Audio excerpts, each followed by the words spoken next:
गुरु TV की तरफ से आज हम फिर एक बार आप लोगों के लिए बहुत ज्ञानवर्धक चीज लेकर आ रहे हैं जो हर व्यक्ति के लिए उपयोगी है और सबके काम आती है।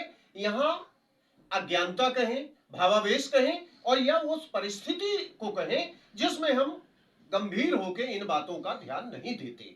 आज हम अपने ज्योतिषाचार्य आदरणीय धीरेन्द्र प्रताप सिंह जी से आपको प्रत्यक्ष रूबरू करा रहे हैं।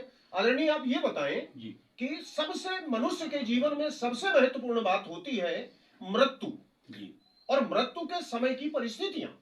बहुत दुख तो है, उसे हम भोगते हैं और भोगना पड़ेगा, ये नियम है। लेकिन सबसे खास बात यह है कि जब घर में किसी की मृत्यु होती है तो मृत्यु कर्म किस तरह से करना चाहिए।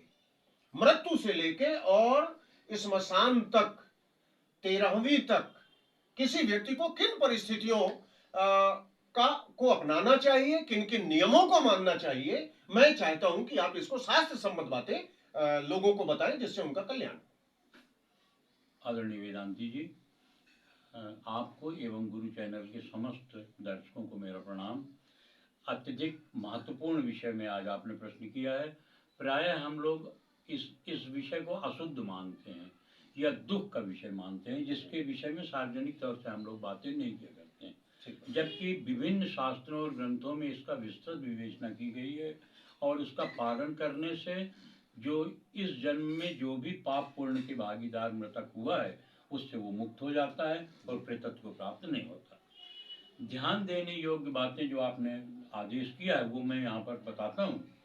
सर्वप्रथम मृत्यु से अंत्येष्टि संस्कार तक में 5 पिंडदान करना चाहिए। एक घर के अंदर मृत्यु स्थल में, दूसरा शवशैया में शव स्थापन के समय, तीसरा मार्ग में विश्राम स्थल पर, चौथा स्मशान में शव रखने पर और 5वां शव चितारोहण के पश्चात। इस तरह से 5 पिंडदान करना चाहिए।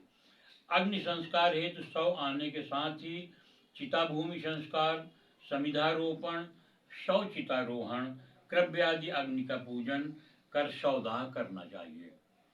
स्वजनों को एक एक बित्ते के 7 यज्ञ समिधाएं चिता की परिक्रमा करते हुए डालना चाहिए। अपने कुल परंपरा अनुसार दूसरे या तीसरे दिन मंगल, शनि, रवि तथा षष्ठी, सप्तमी, अष्टमी, नवमी, एकादशी, द्वादशी, चतुर्दशी, पूर्णिमा, प्रतिपदा, अमावस्या तिथियों में और कृतिका, उत्तरा फाल्गुनी, उत्तराखाड़ा, मृगशिरा, चित्रा, धनिष्ठा, पुनर्वसु, पूर्वा, भाद्रपद नक्षत्रों में तथा पिंडदान करने वाले को अपने जन्म नक्षत्र में अस्थि संचय नहीं करना चाहिए। अस्थि संचय के समय इन बातों का विशेष ध्यान रखना चाहिए। बिल्कुल। मदन रत्न ग्रंथ में उल्लेख है जी कि 10 दिन के अंदर गंगा में अस्थि प्रक्षेप करने से मरने वाले को वही फल प्राप्त हो जाता है जो गंगा तट में मृत्यु होने पर प्राप्त होता है। पारस्कर ग्रंथ सूत्र में वर्णित है कि स्मशान से दाहक क्रिया कर घर लौटते समय स्नान उपरांत बिना पीछे देखे घर की ओर वापस चले। दरवाजे पर पहुंचकर थोड़ी देर रुककर नीम की पत्तियां चबाएं, आचमन करें, हाथ पैर धोकर जल, गोबर, पीली सरसों और अग्नि का स्पर्श कर पत्थर पर पैर रखकर फिर घर में प्रवेश करें। ये जो दाह संस्कार करता है उसके लिए ये निर्देश है जी। अपने घर में जब वो वापस आता है दाह संस्कार तो इन नियमों का पालन करना चाहिए। प्रथम दिन जिस दिन मृत्यु के दाह संस्कार किया जाता है उस दिन भोजन नहीं बनना चाहिए घर में। पूर्णतः मृत कर्म करने वाले व्यक्ति को ब्रह्मचर्य का पालन करना चाहिए। उसे भूमि में शयन करना चाहिए। किसी को ना तो उसे स्वयं छूना चाहिए ना कोई कर्मकर्ता को छुए। दिन में एक बार पत्तल में सूर्यास्त के पूर्व भोजन करें। ये सब जिसने संस्कार किया है उसके लिए है। जी जी। पहले गौग्रास और प्रेत के लिए घर के बाहर भोजन रखकर उसके बाद फिर भोजन करना चाहिए। प्रतिदिन 10 दिन तक या तीसरे दिन 3, 5वें दिन 2, 7वें दिन 2, 9वें दिन 2 और 10वें दिन 1 अथवा 10वें दिन 10 पिंडदान एक साथ करें। तीनों तरह की व्यवस्थाएं धर्मशास्त्र में वर्णित, जैसी सुविधा हो वैसे पिंडदान। प्रतिदिन स्नानोपरांत सपरिवार तिलांजलि मृतक को देना चाहिए। पहले, तीसरे, 7वें और 10वें दिन बंधु बांधव एक साथ भोजन करें। संस्कारकर्ता किसी को ना तो प्रणाम करे ना आशीर्वाद दे। संस्कार के दिन या दूसरे दिन सुबह स्नान तिलांजलि पश्चात पीपल के वृक्ष में जल से घड़ा छेद कर बांधे तथा उसमें चौड़े मुंह का दीपक दक्षिण की ओर मुंह कर प्रज्वलित करें। विद्वान ब्राह्मण से गरुड़ पुराण का श्रवण करना चाहिए। 10 दिन में दशगात्र पिंडदान की समाप्ति के पश्चात संस्कार करने वाला व्यक्ति भी पुनः मुंडन कराए। एकादशा के दिन नारायण बलि, मध्यम खोड़सी, आदि श्राद्ध, सय्यादान, ब्रखोत्सर्ग, वैतरणी गोदान की प्रक्रिया करें। बहुत से लोग अपने यहाँ चलन की बात बता के कि हमारे यहाँ चलन नहीं ऐसा है होता है, अक्सर ये बात आती और है। नारायण बलि और मध्यम खोड़सी वगैरह नहीं कराते हैं, तो ये शास्त्र के विपरीत है और मृत्यु में इन कर्मों का अवश्य पालन करना चाहिए। 12वें दिन उत्तम ख्वाडसी और द्वादशा कर्म करें। 13वें दिन त्रयोदशा कर्म, गंगा पूजन, ब्राह्मण भोजन आदि कर दान देना चाहिए। हर माह मृतक की मासिक श्राद्ध तथा वर्षांत में वार्षिक श्राद्ध करना चाहिए। हेमाद्री के मत के अनुसार कस्तूरी, गोरोचन, रक्तचंदन, दारू हल्दी, केवड़ा या वच तथा राल का श्राद्ध में त्याग करें। इतनी चीजों मतलब इनका उपयोग नहीं होना चाहिए श्राद्ध में नहीं करना चाहिए। मृत्यु कर्म में घृत या तिल के तेल को दीपक में उपयोग करना चाहिए। श्राद्ध कर्म में वस्त्र दान करने से उत्तम इच्छाएं पूर्ण होती हैं। धातु निर्मित सुंदर दीपक दान करने से लक्ष्मी की कृपा प्राप्त होती है। जूता, छाता, वस्त्र, भोजन पात्र, कमंडल, सैया, आसन, सवारी, शीशा, पंखा, अन्न, गंध, तांबूल, दीपक, चंवर जो पितरों के लिए दान करता है वह विष्णु लोक में जाता है। स्त्रियों के श्राद्ध में स्त्रियों के आभूषण अलंकार दान करना चाहिए। श्राद्ध में स्वयं परोसकर ब्राह्मण को भोजन कराने से अनंत फल प्राप्त होते हैं। श्राद्ध में लोहे के पात्र में अन्न परोसने से अन्न विष्टा के समान होता है, परोसने वाला नरक में जाता है। महत्वपूर्ण बात है आदरणीय वेदांती जी कि श्राद्ध में लोहे के पात्र का उपयोग ना तो खिलाने में और ना ही परोसने में करना चाहिए। श्राद्ध का भोजन करते समय ब्राह्मणों को 1 या 3 बार गायत्री मंत्र का जप करना चाहिए। बहुत महत्वपूर्ण बात है ये। चलन में प्रायः इसका पालन नहीं किया जाता है, बिल्कुल नहीं होता। इसलिए मृतक उसके फल प्राप्त नहीं होता। हाँ।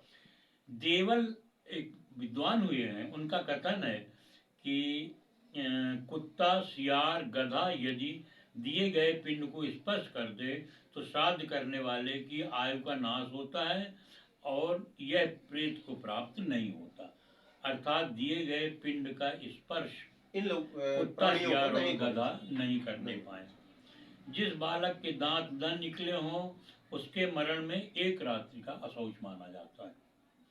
विवाहित कन्या पिता के घर में प्रसव करे या मर जाए तो विवाहित पुत्री के पिता को 3 दिन का अशौच होता है।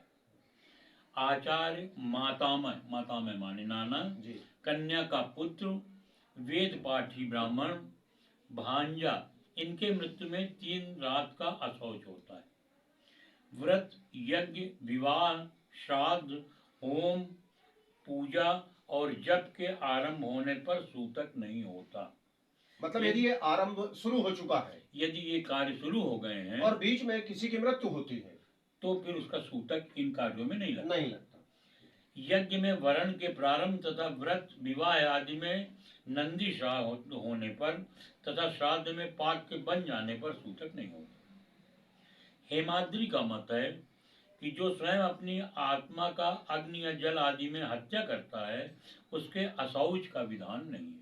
अर्थात आत्महत्या करता है जल से या अग्नि से, तो उसके लिए अशुद्धता नहीं होती, ना ही उसके उदक किया जाती, उसको जलदान भी नहीं किया जाता। पाराशर का मत है कि देशांतर में जाकर मरने पर यदि उसकी तिथि का ज्ञान न हो तो कृष्ण पक्ष की अष्टमी, अमावस्या और एकादशी तिथि में उदक दान, पिंडदान, श्राद्ध कर्म करना चाहिए।